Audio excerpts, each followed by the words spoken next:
Hey everyone, Pharaoh Silver here, and this is another Atlas Earth update. I know, it's been a while, but Atlas Earth hasn't been updating very much.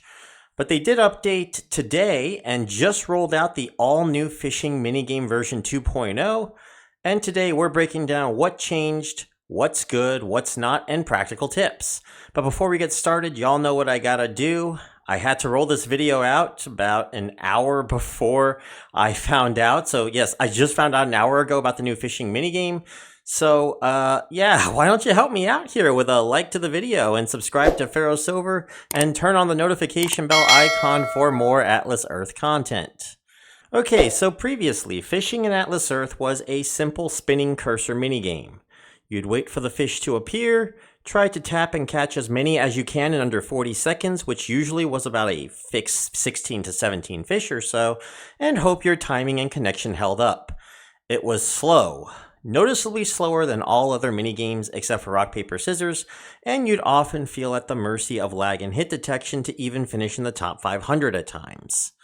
Now with Fishing 2.0, it's a whole new game. The timer's down to 30 seconds, and it's whack-a-mole style. Fish pop up from different spots, and your goal is to tap on as many of them as possible before time runs out. A normal fish nets you 7 points most of the time, or up to 10 if you catch it instantly. If you're late, you get 5, and if you accidentally snag trash, you lose 10 points. There are also goldfish, slightly bigger and yellow, or 3 times the usual fish for up to 30 points, though you'll usually see 21 for a fast tap. So first off, let's talk about the pros. Games are quite a bit faster. The new 30-second limit is aligned with most minigames, meaning you'll plow through rounds quicker and, in theory, earn more Atlas Bucks as the pot fills up faster, and you will finally see more Atlas Bucks in fishing as a result. Matter of fact, I don't know what the results were as of this recording, but I assume you're going to see a record high pot for a fishing minigame or very close by it for a 2-hour one. Also, trash now costs you points. Finally, an element of skill in a minigame. What a concept! This brings fishing in line with their golf minigame, where while you aren't losing points in golf, you can get a 0 if you make a mistime on the bar, for better or worse, though I feel like the lag in golf has gotten much worse lately to a point it's becoming unbearable. Anyway, this new element of skill to the game, and that it's not a complete timing game anymore, is a refreshing change, making fishing more about how well you play, not just how fast you tap. Finally, the game is actually genuinely exciting relative to the other minigames, at least right now. I think on paper it's probably now my second favorite minigame next to Racer, but in implementation, a lot of this depends on if connection issues are affecting players' abilities to score 300 plus points. I think I got to like 378 as a max in one game, but that was with all 7s and 21s, and it is going to be interesting how often the top players can get 10-point fishes and basically break the game for everyone. Now let's move on to the issues. So, first off, the coveted 10-point fish seems dependent on your connection quality, though I cannot confirm this as of yet. If your internet isn't stable or fast, your ability to quickly register taps is hindered, making top scores elusive and potentially favoring those with better devices or connections, so pretty much just like every other minigame. Connection issues were notorious in version 1.0, but they might potentially matter even more depending on how often someone can get the 10-point fish, and especially as we keep progressing with this new minigame. I'll give you an example. Remember when Warship was difficult to get those last few buttons?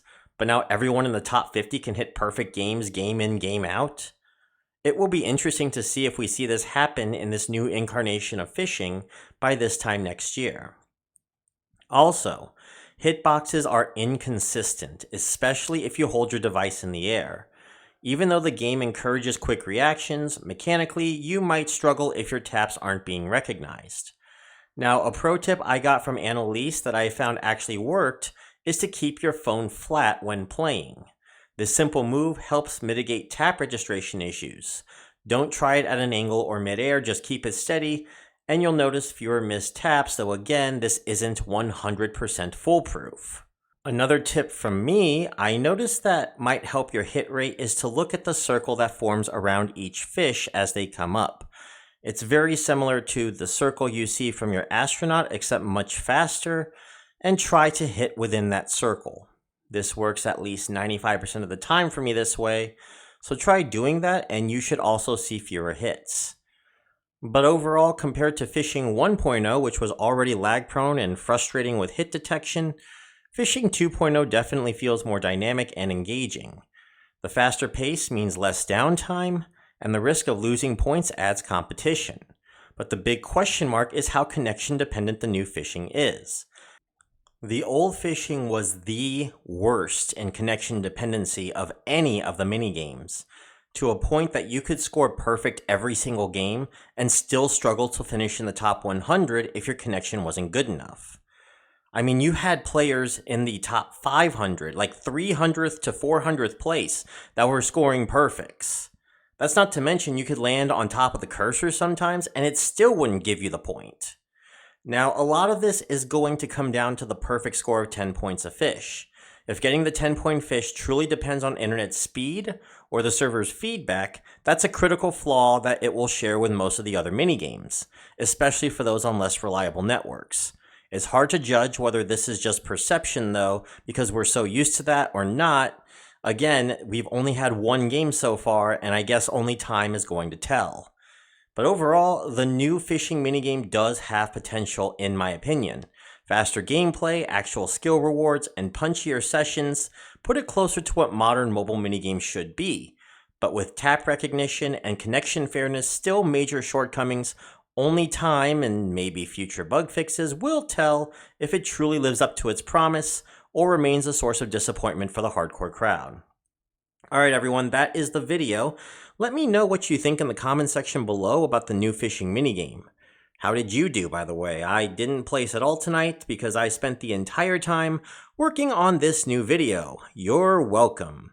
So again, if you could do me a favor please and hit the like button for me, for that would you? I got 2 videos I'm working on in preparation for the full rebrand to begin. Some game footage I'll be adding to it for one of the videos because I want to work on different styles of videos and see which one works. The next video should be out Saturday, and I'm having to push back my new series to after Thanksgiving because I want to focus on the holidays. Of course, if that's okay with the rest of y'all there, I'll have some fun video out next week instead, alright?